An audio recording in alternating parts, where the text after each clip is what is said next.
এবং অনতিবিলম্বে এই দেশে একজন খতিবকে লাঞ্ছিত অপমানিত করার কারণে মারধর করার কারণে অনতিবিলম্বে এদেশে ইসকনকে নিষিদ্ধ করতে হবে, ঠিক কি না? বছর আপনারা দেখেছেন চট্টগ্রামের মধ্যে প্রকাশ্যে দিবালুকে আসমানের নিচে জমিনের উপরে খোলা আপনার ইসকনের সদস্যরা তাকে কুপিয়ে হত্যা করেছে। এই পর্যন্ত একটি রিসার্চে দেখা গেছে হিন্দু 5% মধ্যে একজন লোককেও ফাঁসি দেওয়া হয় নাই এই দেশে, কিন্তু তারা গোপনে মুসলমানদের ধ্বংস করার জন্য, এদেশে ভারতের আধিপত্য কায়েমের জন্য, মার্কিন আগ্রাসনকে কায়েম করার জন্য তারা এভাবে তৎপরতা চালাচ্ছে যে গোটা দেশের মধ্যে তারা একটা বিশৃঙ্খলা লাগিয়ে মুসলমানদের মধ্যে এবং ভারতের মধ্যে আমেরিকার মধ্যে একটা বিশাল রক্তক্ষয়ী সংগ্রাম তারা করাতে চায়। মনে রাখবেন, তাদের একটি টার্গেট হচ্ছে মুসলিম মেয়েদেরকে নিয়ে।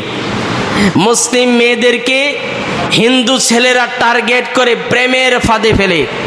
এই তো 3-4 দিন আগের ঘটনা, একজন কিশোরীকে হিন্দু ছেলে দর্শন করেছে প্রেমের ফাঁদে ফেলে। 11 বছরের কিশোরীকে তাকে দর্শন করে তাকে হত্যা করা হয়েছে। তার বিচারও বাংলাদেশ প্রশাসন নিচ্ছে না। এমন একটা দেশের মধ্যে আমরা আজকে বসবাস করছি।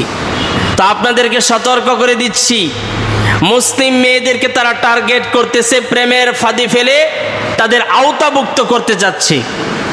আপনার মেয়ে, আপনার বোন, আপনার সন্তান, আপনার পাড়া প্রতিবেশী কোন মেয়ে হিন্দু ছেলেদের সাথে ঘোরাঘুরি করে, এখনই আমাদের উপযুক্ত সময় এগুলো চিহ্নিত করা।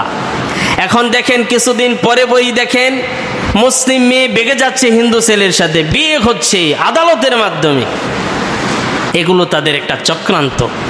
এবং পাহাড়ের আরেকটা চক্রান্ত আছে, তারা মুসলিম মেয়েদেরকে টার্গেট করে করে পাহাড়ে নিয়ে যায়। এদেরকে খ্রিস্টান আজকে বানিয়ে ফেলছে, হিন্দু বানিয়ে ফেলছে। এগুলোর মাধ্যমে তারা মুসলিম জাতিকে ধ্বংস করে দিতে চায়।